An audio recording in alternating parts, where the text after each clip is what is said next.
How's that chemistry coming along with Baker Mayfield specifically? So you catch a touchdown pass. Yeah, it's coming along great.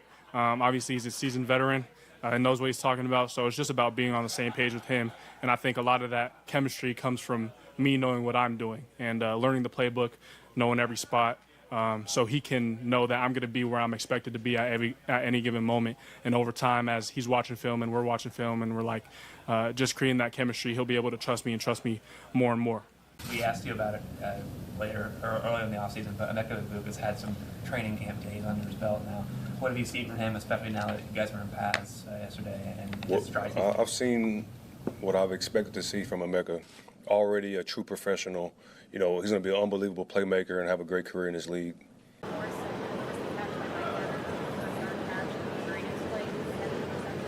He made a great play the first play. Mike adjusted the route after he read it, and he got an interception on the second play. So he's a very smart player. He can see things before they happen, but he still has to cover them.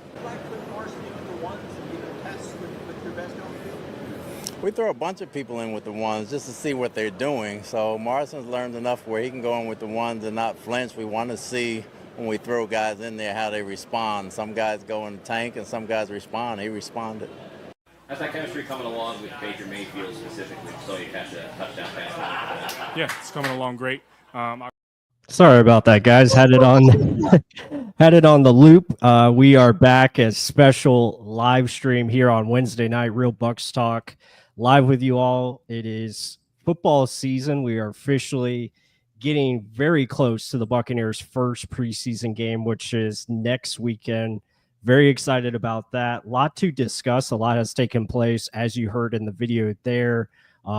Rookies are really stepping up. A lot of impressions being made. Certain veterans, depth, all those things are starting to come together. So, Mark, it's a really exciting time. I'm great. I'm just excited talking football again with you. Yeah, I'm giddy. And it's awesome to be back. So, how are you doing? How are you feeling? Hey, whenever it's football season, it's time to lock in and just get it. I mean, every week is going to be exciting from now on, right? I mean, it's where do we see the mismatches? Where do we see we can win this? Where can we get taken advantage of? Stuff like that, dealing with injuries, it's going to happen. But it's just exciting nonetheless. Like, yeah, hell, even first week of training camp, we're dealing with this drama. So, I mean, a lot to go over, but like you just said, the rookies are showing up, showing out. It's exciting to see that the secondary rookies are doing well. Mm-hmm. Even second-year guys, Techie Smith getting interceptions, doing well. Stuff that you want to see, like them mature and transition into good players, not just be, they're just a one-year wonder kind of thing. So a lot of good things. But again, it's training camp. And like Josh Grizzard said, and I love that he said this because it's something I say all the time, they're playing in their underwear. They're playing in their panties. Yeah. Let's see what happens with the pads, and let's see how good these guys are. Does Ben Morrison flinch with pads on, right? Mm-hmm. He already talked about his injury coming back from it. He's like, I'm back, I'm good. But to be playing with the ones against Mike Evans, I mean, that's telling. The stage isn't too big for him. I like it. Again, I also like it because I really like the tape on college, and we're about paying the table for him. So exciting nonetheless, but plus take it over. Yeah, so if you're just joining us, welcome into Real Bucs Talk. We have a lot to discuss. Like Mark said, we're going to talk about the rookies. We're going to talk about the depth that is emerging at certain positions. Also some questions as far as who's going to step up for certain guys that are injured. You know, obviously David Walker being out for the season with a torn ACL. It's funny too, because Mark actually predicted that. He's like, oh, he's done. And he ended up being out for the season. So yeah, I mean, but not only are we going to discuss that, but guys, if you're joining us, be sure to stay tuned for the full hour because we have very exciting news as far as the channel goes. We have exclusive content that we're going to be presenting here in the second half of the show. Also, if you're here on YouTube, you will notice that on our channel, you have a join option feature where you can join our membership. It's a level 1 membership. It's basically to go and support our channel. It will help us build even more. It will help us create even better content, more high production content that we're trying to get to. But it's for $3.99 to join the channel. It gives you badges. You'll get Real Bucs Talk logo across, aside your name there. And also you'll be able to get early access to videos. You'll be getting exclusive videos as well that are for members only. We're also going to try to do like member only live streams. So there's going to be a lot of stuff that is going to go into that, and we'll discuss more as we get later into the show. But that's just really stuff that we're excited about. It's going to be a lot of fun. We're going to continue to build this channel the right way. And that's what we're here for. And I know a lot of people want to see more like film studies and film analysis. And that's what we're going to try to bring to you guys more often. And also we're going to have more flexibility, especially where we're going to be presenting that at. But let's get back into what we're discussing. So the opening video of the rookies, I think Emeka Egbuka has really stood out so far. Like you can just see like how everyone's impressed with his ability to be a professional and just know where to be. I thought his communication with Baker and like him talking about being on the same page, being at the right spot, that was really cool. And Mark, just speak about that. Like, what's your thoughts on Emeka and what can we expect from him this season? Emeka, the biggest thing I always hear, so Mike Evans, every year, I feel like since it was the year 3 or year 2, when he was so-called a veteran, has always said there's young guys that come into this group, and he's like, holy crap, they're good. Athletically, they know it. They're special, right? They're guys that can play in this league. But it's not necessarily athletics that gets you there, right? You wouldn't have guys like Adam Humphries or was the young guy, the old young guy, the guy that just got signed by the Panthers. Great route runner, smart guy, Clemson. Hunter Renfro. Hunter Renfro. Yeah. Guys like that they weren't much, and both of them are Clemson. What's funny too, in college, but they come into the pros and just based off of knowing where to be, understanding your playbook, being smart enough that you can get it done. Same with James Harrison's another look at the defensive side. A guy that's undrafted and based off of just knowing what to do, where to be, you're going to get involved in a defense or an offense. And that's what's biggest thing. It's in between your ears that matters. And if you have athletics to go with it, you can be a hell of a damn good player. So as you see on the screen, all the highlights he has, he's a hell of a productive player, and he's always in the right spot at the right time. He's very efficient. I mean, there's nothing to his game where you're like, damn, he needs to fix this. And damn, this is really bad. It's more, he just does a lot of the things really good. Does he do anything extremely fantastic? Not necessarily, but he just does so many damn things well. Like coming back to the ball, I just saw that. Very much a hands catcher. Just a comfortable player for the quarterback. And that's all you want. And once the quarterback starts feeling, comfortable with you, let me keep going to him, right? And like Tom Brady said, if you drop it, if you F up, why the hell would I go back to you? Right? He said that in the Patriot days. So this is a guy that is a QB-friendly type of wide receiver, hard-nosed, wants to block.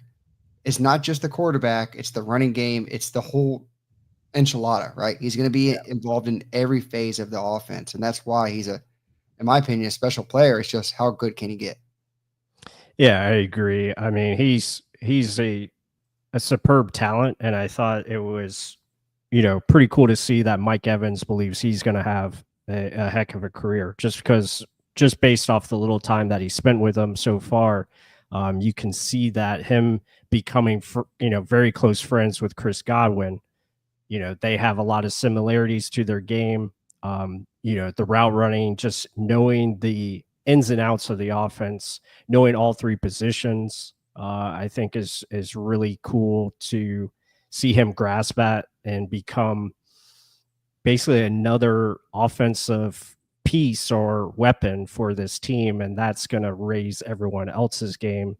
I know in the last podcast we were live on, we talked a lot about Jalen McMillan, and Jalen McMillan, being that other guy that can come in and be another complement for Mike Evans while Chris Godwin takes his time to return. So, yeah, I mean, him stepping up, there was praise about Tez Johnson as well. Like, he is starting to get a lot of recognition or just praise in the media. So the receiver room, and that will kind of transition into what I want to talk about, is this receiving room is just very deep, talented, like Mike Evans has said. And after the top four, you're going to have a heck of a battle for that 5th and 6th spot between Tez and Sterling Shepard, Trey Palmer, Jarrett. Like, a lot of these names I just said, they probably not going to be on the team, and which is crazy to think about. And even Cameron Johnson, who has missed time, they just signed a receiver. Shout out to Charlie Johnson here. They signed this kid, Jaden Smith, 6'6" receiver. And he's got some speed behind him as well. Played at Nevada. So that will be another one to look for in preseason and see if he gets, maybe a spot on the practice squad or maybe makes the team. But probably a long shot to make the team. I would say more so practice squad is more likely. But just talk about this receiver room. It's going to be a heck of a battle next week. A few things. So, like, another thing in Grizzard's press conference, he mentioned Jalen McMillan coming in last year. Yeah. And how much more comfortable Emeka is than Jalen was coming in. Like, just the level of awareness and smarts that he's at already with this, like, NFL offense. And that's the only difference that he has to compare to, right? A guy that was a rookie, ended up doing really well at the end of the season, but damn, Emeka's already on par with him and past him right now at this point. Yeah. And we all saw how good Jalen McMillan was. Yes, like, I think early on he was just more a route running tree guy, and now he actually knows the offense. Emeka probably just knows the offense already very well, and that's hard for any rookie to be. Yeah, I mean, we talked about it with Graham Barton last year. So, and I guess he's transitioning from left tackle to center, but Emeka to actually chew up this offense, understand it, digest it, and show it on the field that fast for the coaches to recognize you that much and give you that praise, that's huge. That's just huge. And the quarterback even praising you, Mike Evans praising you. But let's see when the pads come on. And then with the Tez Johnson comment, I get excited, I get hyped up, but we heard a lot of this with Devin Tompkins. Yeah. Very similar player, very small, very skinny, very exciting. Even Mecca said, he makes some oohs and ahs plays in practice. Hell, I heard all the same shit with Devin Tompkins. So I'm pulling for the guy, especially because we need a punt returner that's electric. Yeah. But let's be real. He's not going to be a top 4 receiver. And a lot of people are saying, he's going to get more playing time than people expect. I don't necessarily think that. But will the bottom of the roster be better if he's competing that well and getting that recognized? Because even them are saying, like, he's digesting the offense and understanding where to be quick. And he's making plays. That's how Cameron Johnson got notarized last year, right? You got to make plays to get your name called. So let's see. Iron sharpens iron, and if the bottom's doing that well, let's keep going. Yeah, I find it interesting. Tez Johnson, he got complimented for his hand catching, and I found that interesting because when we did the film study of him, that was something I was concerned with because he had concentration drops. He had, footballs that just went right off his hands, and you want to see him be that consistent. So hopefully that's a thing of the past, and hopefully he is catching everything like Mike is saying. But yeah, we got to see it on the field. I think to be on the field with the offense is going to be a tough ask for him. I know they're looking for that type of player, like a gadget type, someone that can do different things, end arounds. We saw the end arounds last year. Kind of McMillan was that guy for us last year. So they want someone that can be like a Bucky type in a different way, but at receiver. So we'll see where that leads to. Really, I'm looking at guys like Trey Palmer, Raheem Jarrett, some of these other guys like Dennis Houston, Garrett Green, all of them,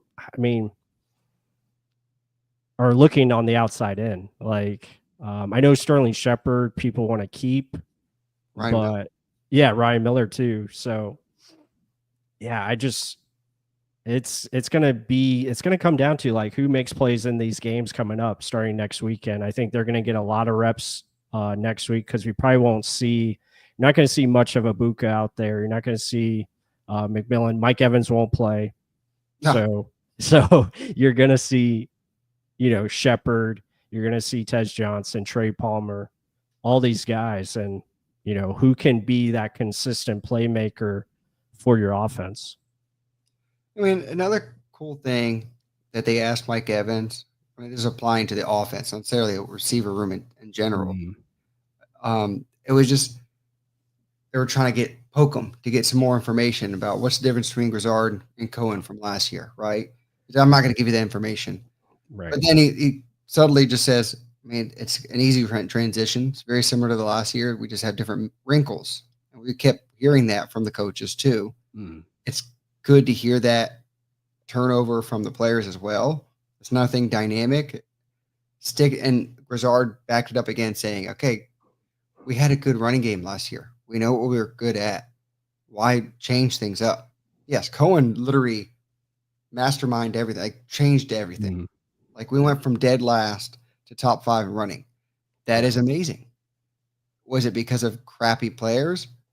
No. It was schematics, right? So he found a way to utilize what we had best. We did better with Canales, yeah.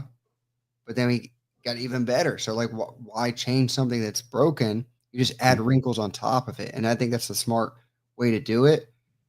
But that also adds to guys like you were mentioning of gadget players. We had a lot more end arounds. We had a lot more motion. Yeah. Sterling Shepard got end arounds. He had big gainers on those. Can Tez Johnson do that stuff too? Right? Can Trey Palmer stay healthy? Another question mark. Yeah. The speed, can he play healthy? Same thing with Raheem Jarrett. Like we've heard so many things of training camp. He does well, but then it doesn't mature. So yeah, the receiver room is deep, is talented, but I think between the ears is going to be what's going to get you on this roster, and then what can you do for me? Can you be a punt returner? Can you be a special teamer? Right. So that it's deep all around. So it's where can you be for this team? What can you be for this team? Yeah, I mean, interesting point here by Brew 10 older. I don't know how to say that. Brew 10 older 13. Sterling Shepard, I think he's going to be here on the roster. I just don't know if that's roster spot or practice squad because people forget he started last year on the practice squad. And I still think that could be an option for him. It just depends, like how many receivers do they want to keep? They want to go 6? Do they want to go even 5 and maybe keep more on the practice squad per se? Or do they go like 7? But that just, like you said, it depends on who's going to be out there for special teams. Like how many guys are going to be willing to, be gunners or be guys that can get after kicks and stuff like that. So with Tez Johnson, I think, yeah, he's probably the favorite for a returner. I know Trey Palmer has been put out there as well.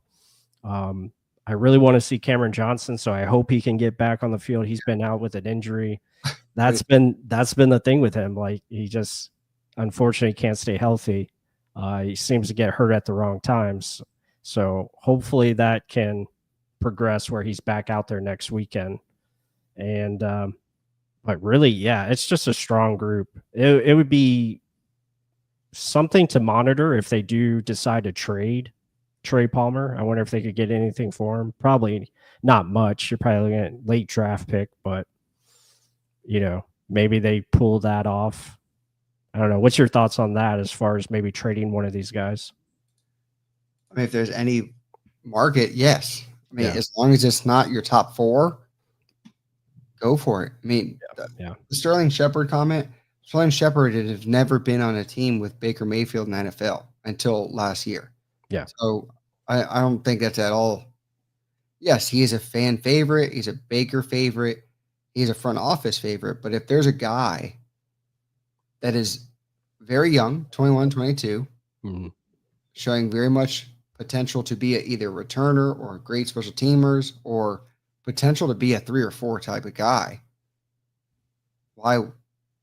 And Sterling Shepard can go in the practice squad, like you just said. Like, no one took him off our practice squad last year. Yes, he did well in some facets last year, but like it could be he's an older receiver. We don't see potential in him, so no one's going to take that. They want practice squad to be like potential type guys, unless it's playoffs. Then you're holding guys just in case, right? Right. But I mean, I think it is what it is. Like this receiver room will work itself out.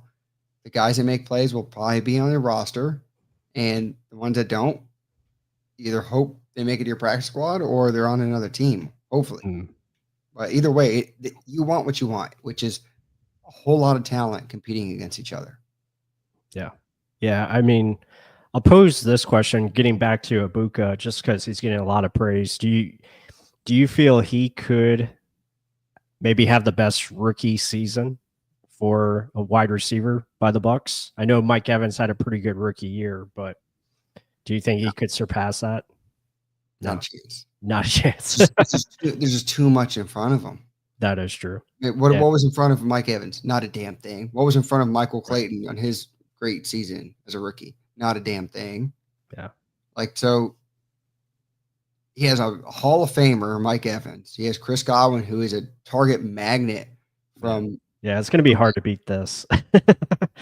That's pretty good rookie year. Touchdowns. Yeah. I mean, I don't know if he can get 1,000 yards. Yeah, it's just that's a lot. Too many mouths to feed. Yeah. I mean, hell, if he did that, we got a lot of injuries. That way. Yeah. It probably wouldn't be a good sign. So, right. But I think, for Ibuka, production is probably, you're looking somewhere in like the 600 to 800 yard range. I think not that. I'd be ecstatic and be like, okay, probably Chris Godwin went down. Yeah, that is true. Because when you look at McMillan, he had, I think, just over 400 yards, I believe. So yeah, if Ibuka can surpass 500 or more, I think you'd have to consider that a really good start for him, especially being, that number 3 receiver, and kind of, splitting time with Jalen McMillan. So you nailed it. 461 and 8 touchdowns. Yeah. Nuts. Yeah. And you have to remember, like, a lot of that production was in the second half of the season. Yeah. So, if he can be more advanced, that is going to make, the offense that much better. So yeah, overall receiver, I think that's just going to be a great topic throughout the preseason. So be sure to keep an eye on that. We'll definitely have more content coming as we, stay on that topic, and definitely keep an eye out. Other offensive topics, I think that was pretty much it. I did want to just talk briefly before we switch over to the defense and kind of get into, the David Walker injury and the secondary depth that is just emerging right now. Want to get your thoughts on Devin Culp, because he's showing up. He is starting to shine, and at the tight end spot. Yeah, and again, Grizzard talked about this. He's like, he was like one of the first guys that met up with Grizzard and was like, okay, what is this new offense going to look like? We're going to contribute, and everyone knows he has the speed, but he's working on, the brain, the knowledge, the understanding of where to be, when to be, right? And then working on his body. Okay, you got to get a little bit bigger. That's just the NFL's. All these rookies have been saying, there's a transition from high school to college. The speed gets a little bit faster, a little bit bigger. They hit you a little bit harder. Yeah. College and NFL, it's going to do the same thing. So Devin Culp, in the short little bit of time he had in playing time, excelled. Yeah. He popped off. He showed. He didn't have many drops. He had big plays, actually. Big third down conversions as well. So yeah, he knows he can do it. The confidence thing, that he knows he can do it now. It's just how good can he do it? And that's something cool where, like, the culture, another huge thing that Grizzard talks about with Emeka, with Chris Godwin, Mike Evans, Bucky, all these guys are like not bookworms, but like not guys that stay in the gym. They want to work on their craft. They want to get better. They don't settle for bull crap. Mm-hmm. They want to win. They want to get to the highest level. And that's why a lot of people were saying, will Bucky have a sophomore slump? Grizzard's like, no, with the way he studies and the way he's light years better than what he was last year. Yeah. No. And with Devin Culp, learning with Jalen McMillan, familiarity, confidence, ways to get in the offense, he doesn't have to put up huge numbers. He just has to get on the field and contribute. And that's all I want. Like, if someone does get hurt, because Cade Otton's your number one. DE1, Cade. Yeah. It's just more, if you can rest Cade, he doesn't have to play 99% of the snaps. Yeah. Right? Yeah. Or 100. Let him go out there and do some things, or like, he's just a weapon you can use. And that's so exciting for the entirety of the offense. Like, when you look at it a whole, like, holy shit. There's so many targets you can use, so many weapons you can use. Guys can catch the ball from anywhere. You have size, you have speed, you have quickness. The only issue is Charlie Heck starting at left tackle. Right. But still, like, you don't necessarily know if he's going to be awful. He's training all off season. If he gets familiar with the offense and they know what's going on, maybe he's a good fit in for a little bit. It's just holding on until Tristan Wirfs is all world. So, like, it's an exciting thing for the offense, put it that way. Yeah, for sure. And that will probably be, something to look out for, guys. We'll probably bring a video just talking about this tight end room, because I think it is severely underrated. I think I did put out a video about like the tight end position, just kind of overlooking these guys. Mainly spoke about Cade Otton and how it's a big year for him. But I think we're gonna dive in deeper and maybe do some film analysis of what Payne Durham, Devin Culp can add, and just how this group is really coming together. We'll see what O'Keefe does. I'm not sure if he is going to be on the team. It just depends on special teams. That goes back to it. Like, he's a really key contributor there.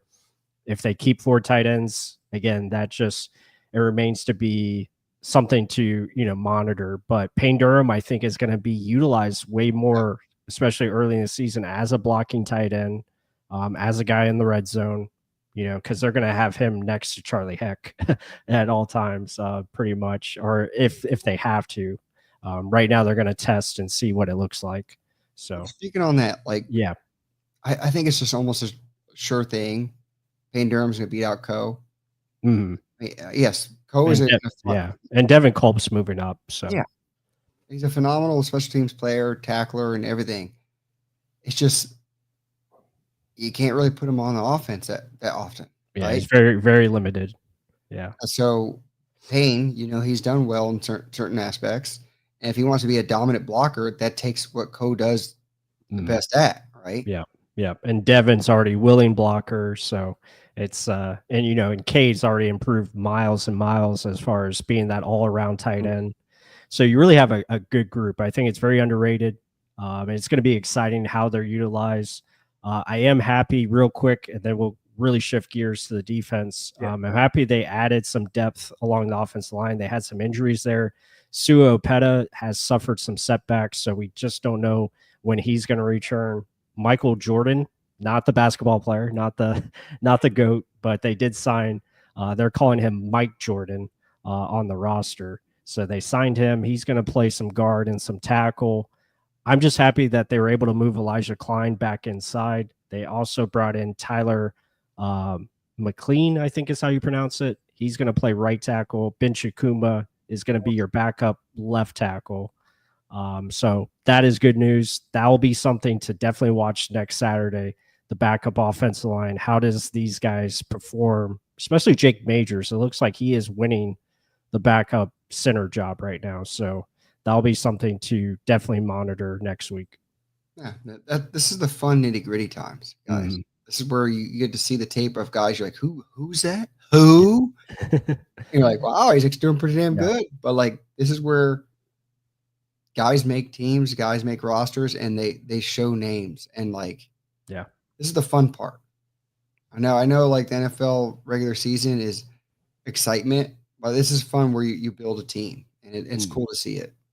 Yeah, absolutely. And KGH for Life has this question here. Should we be concerned about Baker in camp so far. He has thrown a lot of interceptions. Is that anything to worry about?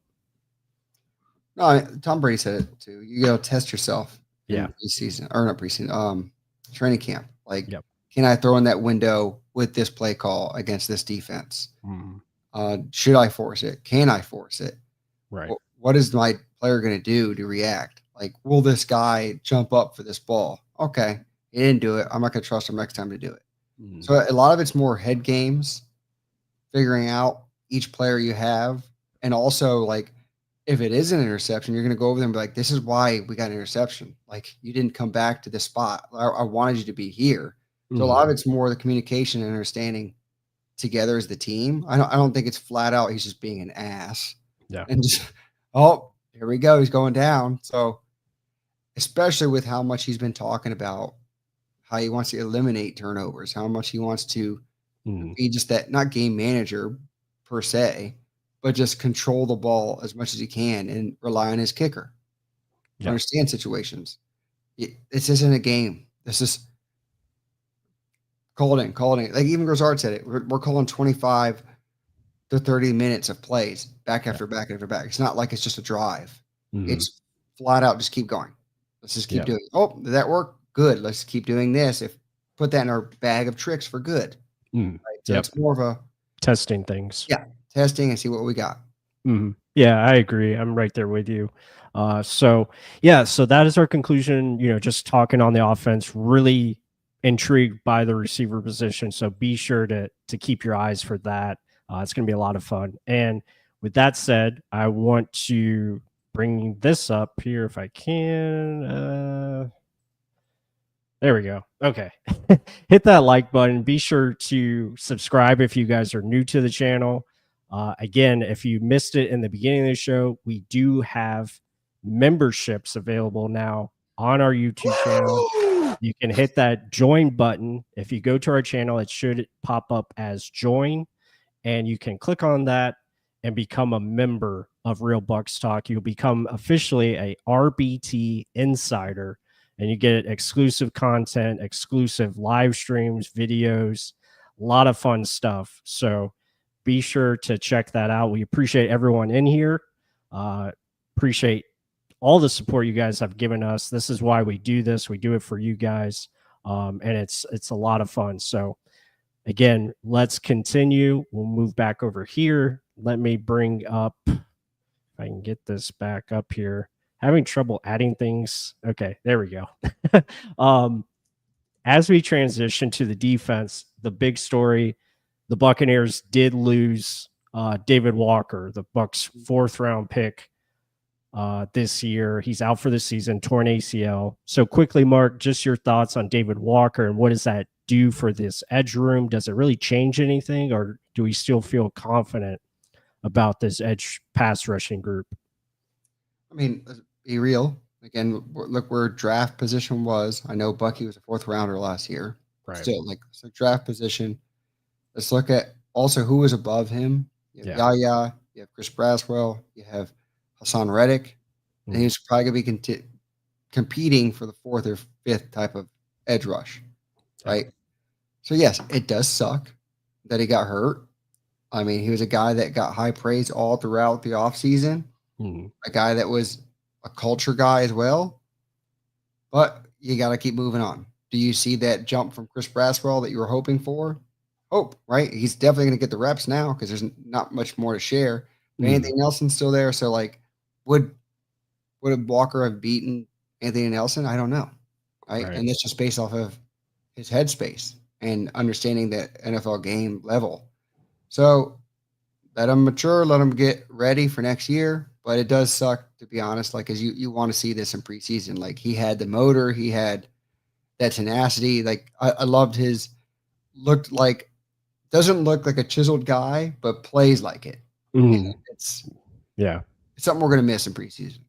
Yeah, for sure. It's just what really is unfortunate about it. He's already, at age 25, and his first time playing is going to be at age 26. So you're just another year delayed for him. So that is unfortunate. You lose out on that potential of growth and development due to this injury.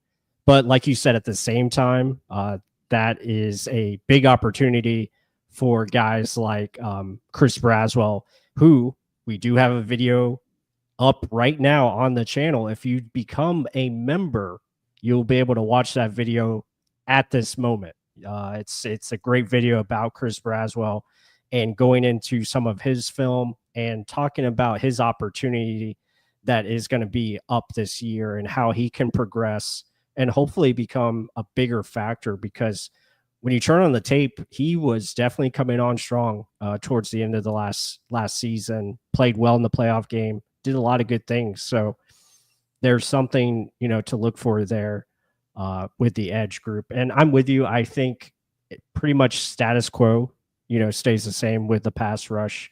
I think you're counting on Yaya to take that big leap. We had a video out on him, I think, a little earlier last week. So him and Hassan Reddick, they have to do their thing. That's what it's all about. So I think with them, and as we transition to the secondary, which is just looking bonkers right now, really much improved. So Mark, your thoughts on this secondary and how they're really coming together. It seems like they are just being way more aggressive, getting hands on footballs and making plays. And that all goes back to schematics of like Todd Bowles wanting to play more aggressive, more closer to the player, to the ball, right?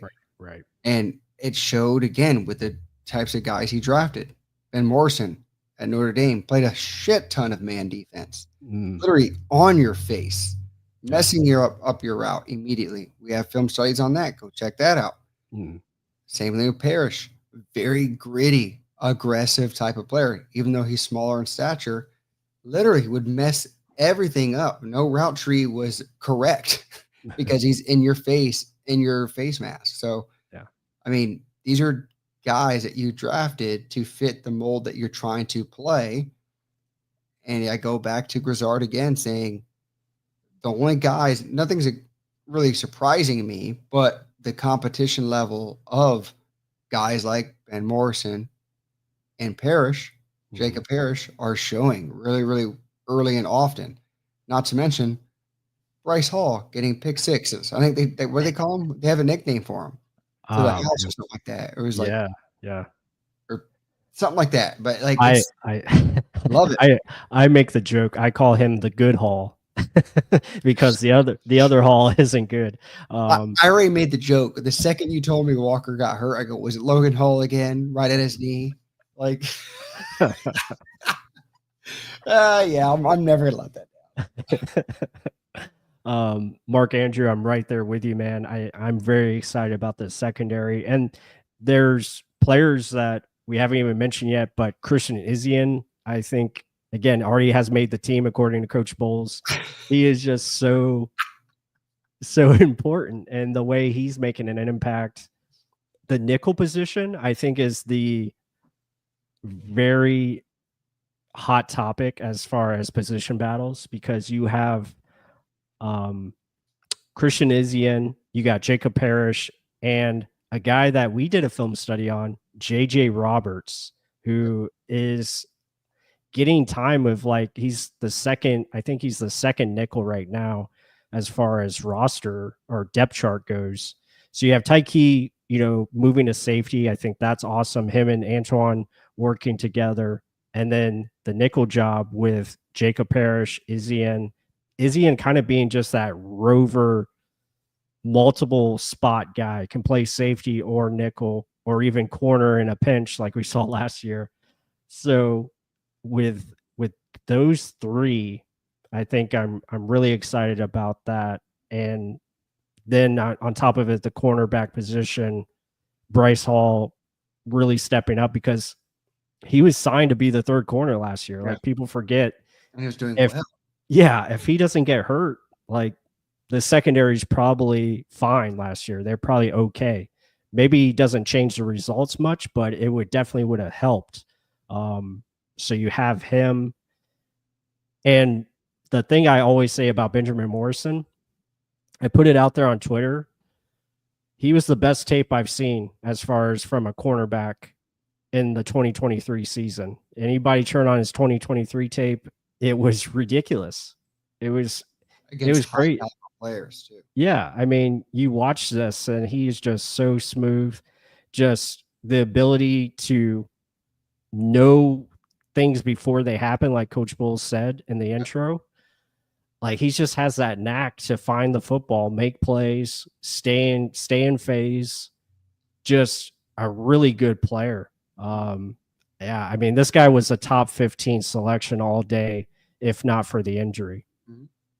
Yeah, I mean, so when you go back and watch our film study on him, it was almost the same type of argument you get with Emeka. Ibuka. Right? So like it's like you're not upset about anything he does. Everything he does is well. Yes, there's nothing elite. There was no elite click and close. There was no elite hitting. There was no elite speed. But damn it, the guy was in position all the damn time. The guy would understand what route tree the guy wanted to run. He would be aggressive when he needed to be. His click and close was good enough. He would never really get beat from a tackle. Wasn't a terrible missed tackle. He never showed lack of size. Like it was just everything was there. And it's just he didn't show weakness. That's the biggest thing. And then another thing, so like just looking at the tape right now, like he wouldn't quit on a play. Like a lot of times, yes, you get a quick slant. Oh crap, they crossed my face. They're just going to catch it. No, he would continue through the play and knock the bitch down for a better term, right? So, and that's what you're looking for. Guys who don't quit. Levante Davids, right? I am that man. That's what Ben Morrison comes across as, like a guy that just loves ball, knows how to play it, and understands what the offense is trying to do when they're running across his face. Okay, I know what that looks like, and I can play to that. And that's up here, guys. I think that's bearing no injury. He probably would have been a top 15, like you were saying. But it's just Bucs got lucky, and he's showing up. But in underwear, let's see when the pads come on, right? The big thing. Yeah, for sure. And I like how him and Jacob Parrish, I think, is just that guy just comes off as all business all the time. He is just football. Even in the press conference, he just looks like, I just want to do my job. I don't really want to ask me bullshit questions. I'm just going to play ball. Yeah. It's like, I don't want to talk about my outside hobbies. I just want to focus on, okay, I have to cover this guy. I want to make sure I make the play.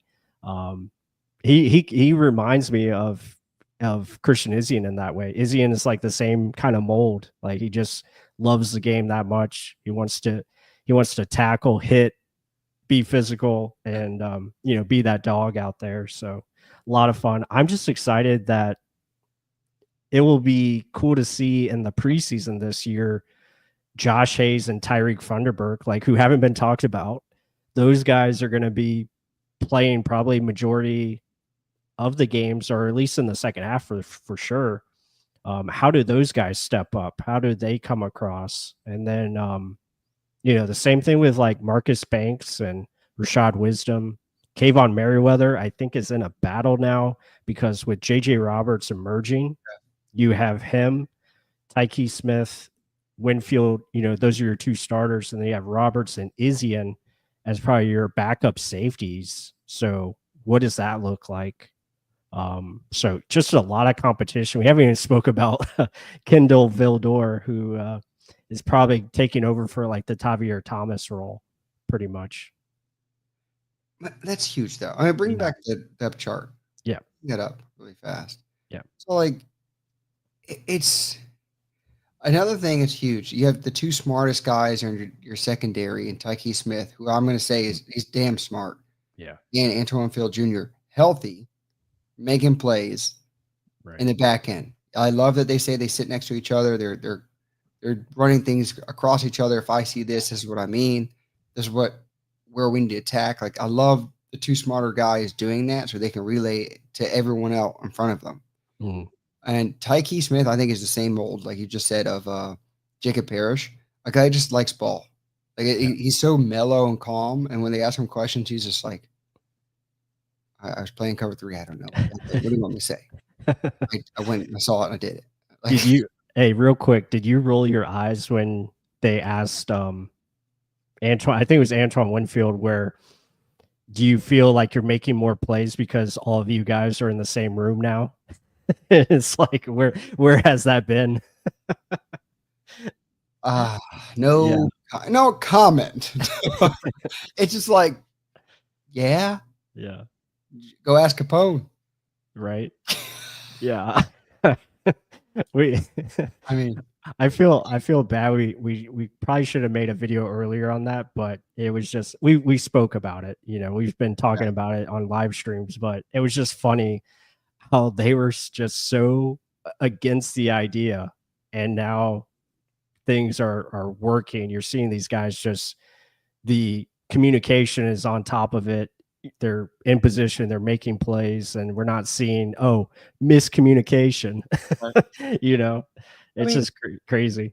from a coaching standpoint, the only negative I can see, it's a pride thing. Then Right. it's too many people in your ear, too many Yeah, voices, too many like, voices. right? So like, who do you trust? Who do you go to? But like, again, like even Capone said it. Like, Todd Bowles is the head coach. We're going to listen to what the hell he tells us to do.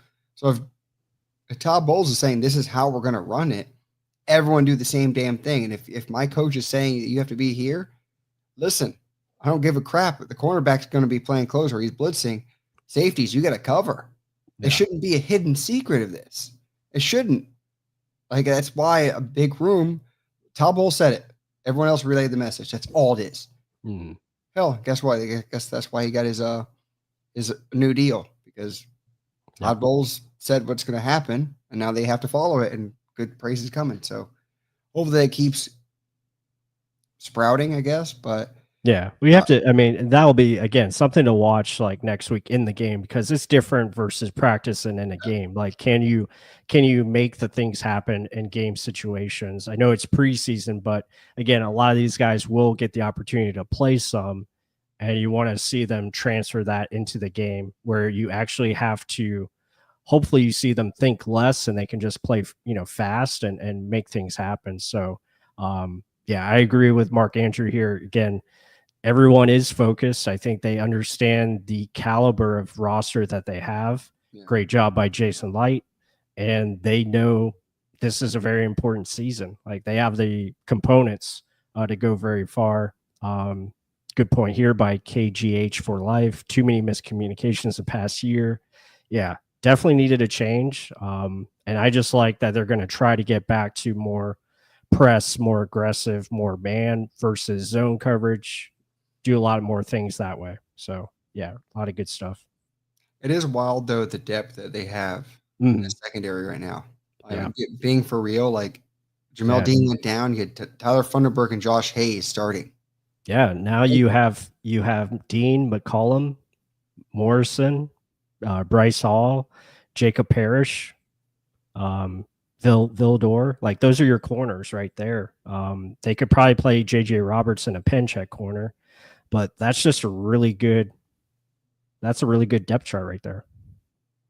And I know Buccaneer Bryce is saying it really needs Braswell. I'll bring it up. I'll let you do it. Okay. Braswell and Diaby to break out the season. Reddick should do his thing.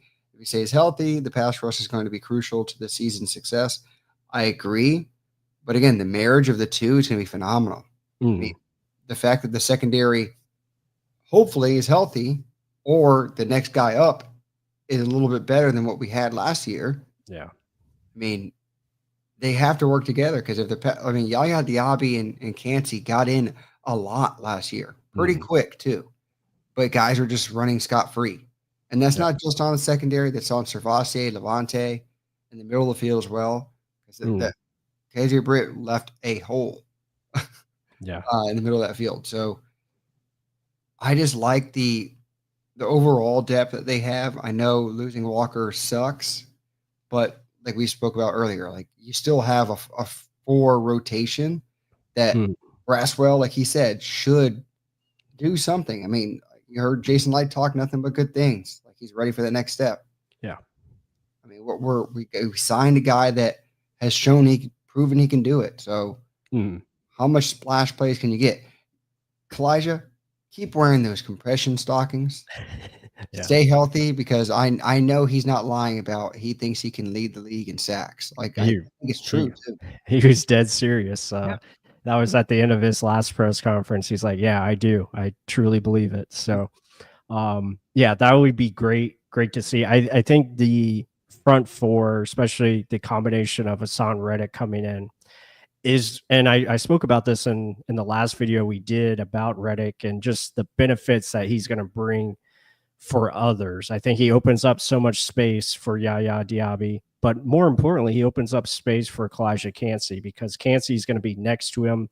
That's going to create more matchups in his favor. It's also going to create more matchups in Hassan Reddick.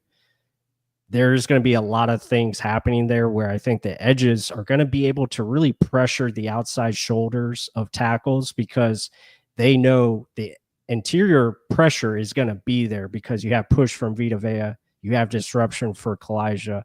What is that force? That forces the quarterback to the outside guys, and that's what we saw in the Super Bowl year. You know, JPP and Shaq Barrett, they were getting all these sacks because all they had to do was win that outside edge, and they were right there at the quarterback. So I think that's what you're going to see. You're going to see the quarterback probably hold the ball a little bit longer, because guess what? The secondary's in their spot. They're in their place. Making that quarterback go 1-2 instead of 1, I already got rid of it. and it's a 50-yard gain. So, yeah, it's going to be huge benefits. I'm really looking forward to that for sure. Think about what you just said, though, with like the two speed guys next to two power guys. You have Kalijah and Reddick on one side, just speed for days. And then you have power, right? Vita Vea, who's the strongest, right? Yeah, collapse in that pocket. And then you get the guys in front of them thinking, holy crap, I got to deal with power again. And then you get a tackle freaking stunt, or Reddick and Kalijah stunt. You're so thinking quickness, and all of a sudden a guy that's power comes through you. You're like, I'm on my back. What the hell happened? So it's just the creative ways you can throw things at them. And it's a levels concept, like you just said. Like, it's not a 1 second read, it's open. It's you got to set things up. And the madness that Todd Bowles can create, if he has the players that can do it. And I think that's where the offense has always had players. It was who was calling the plays. The defense, I feel like we were just so lackluster because of just we didn't have the dogs, right? Once all the old guys left, we didn't really fill it in with guys that could do it. Logan Paul replaced Ndamukong Suh. Think about that. And we all know how we feel about that. So that's all you have to say. I mean, it's really cool to see. Let me get to this last question here, and then we're going to jump into, again, keep bringing the questions, but we're going to jump into what we have going on at the channel. I really want to share that with you guys. So good question by Buccaneer Bryce. Anyone still shocked we got Ibuka? I've loved him throughout the whole process, but Light never has taken an Ohio State guy. I always thought he was a Chris Godwin Jr., Mr. Consistent, do it all. Yeah, I think getting Ibuka, I mean, in draft night, you know, if you go back and watch our stream, I was definitely surprised, because I was thinking they could have taken a receiver. He just wasn't the guy I thought they were going to take if it was a receiver. I thought they were going to look at Matthew Golden, the guy from Texas, just because he offers a little bit more speed. But when they did, and you do the research on Ibuka, it's like, oh, well, that's a Bucs pick all the way, really. But yeah, I mean, it's crazy that we got a talent like him, because I thought he could have been easily a top 12 pick for sure. Yeah, I didn't know he was going to be available. Right. Yeah. Right. That's for one. And then for two, it's just like, I was just like, can we just draft defense, please? Like, I just didn't think it was just a need. It wasn't a need at all. Right. And they always tell you we're not going to draft just purely based off of need. They tell you every year. Yeah. And I don't know. I just kept fighting it, thinking they should go another route. But again, staying true to your board is the biggest thing Jason Light does. And if the guy was that highly rated on your board, he did all the research. He did everything that needed to be done. Yeah. And if there was no one defensively near his caliber, you go with your what you learned, what you learned about the guy, right? Culture, understanding of ball, and he did. And it's early on showing. Let's see what happens in the season. Yeah, for sure. With that said, guys, I want to talk about something really cool that we have. Bring it up here on the screen. This is our Substack. We just created this. We have a couple, videos up there now. These are videos you probably already seen on our YouTube channel. But this is something that we built. We've have found it difficult to really do what we want to do on first, via YouTube. So we're going to try to offer more film analysis via Substack. It is exclusive content. It is a paid subscription. It's $5 a month, or you can do $50 for the year. If you want to subscribe right now, you can. That is for free. You can subscribe for free. We will have some free content on there every now and then. It just won't be as consistent. A lot of the stuff is going to be exclusive, but this is just a fun feature that we are happy to present. We're going to be able to do a lot more content on it. So be sure to check that out. We have a link below in the description. It's underneath our description for this live stream. So be sure to click on that, hit that subscribe button, and you can join our Substack and just be on the lookout for more future content. We're going to talk about Buccaneer content, obviously, but also we're going to try to dive into more NFL content. More NFL draft content is going to be up and available on there. So definitely worth it. It is going to be a lot of fun. And we're probably going to, this will all get updated as we get more into it. As far as the look of the page, there is a chat up there as well. If you are a subscriber for our paid membership, you can chat with us anytime. You can start threads on there. You can start topics. So kind of like an own personal message board. We also have that via Telegram. So be sure to check out our Telegram as well. That is in the links. But Mark, I'm really excited about this. I think this will be a lot of fun to dive into. Yeah, I mean, we've always said it's cool to reach out and actually talk ball, talk the emotion of the game. Yeah. Talk, what the hell are we seeing?